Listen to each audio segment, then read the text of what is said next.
In a quaint little village, a young girl began an age-old tradition. She'd lay out a cowhide and drench it in water.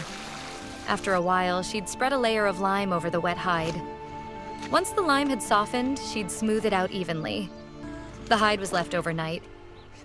And the next morning, it was washed thoroughly to remove any remaining lime. Using a sharp tool, she'd carefully scrape off all the hair, leaving the hide completely clean. Next, she'd remove any stubborn dirt or grease. After another thorough wash, the hide was hung to dry for a month. Once the hides were completely dry and lightweight, they were submerged in a river with heavy stones placed on top.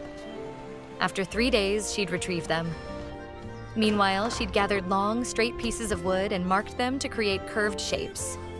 With great care, she'd cut the wood according to her markings. She'd then plane each piece to ensure a smooth finish and measure them to maintain consistency. Don't forget to subscribe to our channel to support our work. Using a mold, she'd carefully shape each piece of wood. Then she'd apply a generous coat of craft glue and join the pieces together. Once the glue had dried, she'd plane the assembled pieces again and secure them with a strong rope. The hides were ready. She'd remove them from the river, lay them out on the ground, and cut them into perfectly round shapes.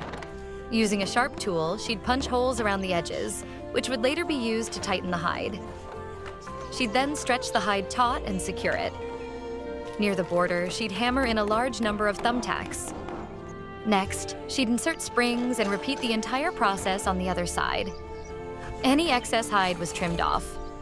With a few finishing touches, she'd dip a cloth in a stain and apply it to the visible wooden parts, giving the drum a beautiful finish. These drums have a history dating back over 2,000 years. The Chen and Kan tribes used them to inspire their warriors during battles.